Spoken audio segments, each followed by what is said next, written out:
যুদ্ধবিরতির আলোচনা চললেও থামছে না রক্তপাত। এবার দক্ষিণ লেবাননে ইসরায়েলি হামলায় প্রাণ গেল লেবাননের সেনাবাহিনীর শীর্ষ কর্মকর্তা সহ অন্তত 12 জনের। এ ঘটনায় নতুন করে উত্তেজনা ছড়িয়ে পড়েছে দুই দেশের মধ্যে। আল জাজিরার বরাতে জানা যায়, নিহতদের মাঝে লেবাননের সেনাবাহিনীর একজন ব্রিগেডিয়ার জেনারেল, একজন ক্যাপ্টেন এবং একজন সেনা সদস্য রয়েছেন।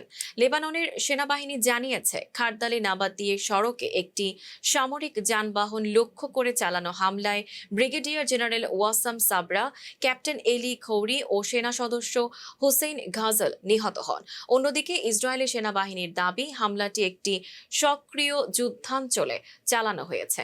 তবে লেবাননের সেনাবাহিনী অভিযোগ করেছে, ইসরায়েলের ধারাবাহিক ও পরিকল্পিত আগ্রাসনের উদ্দেশ্য সব ধরনের শান্তিপূর্ণ সমাধানের চেষ্টা ব্যাহত করা। লেবাননের প্রেসিডেন্ট জোসেফ আউন এ হামলার তীব্র নিন্দা জানিয়ে একে দেশের সার্বভৌমত্ব ও আন্তর্জাতিক আইনের স্পষ্ট লঙ্ঘন বলে আখ্যা দিয়েছেন। Tanjima Nowrin, face the people.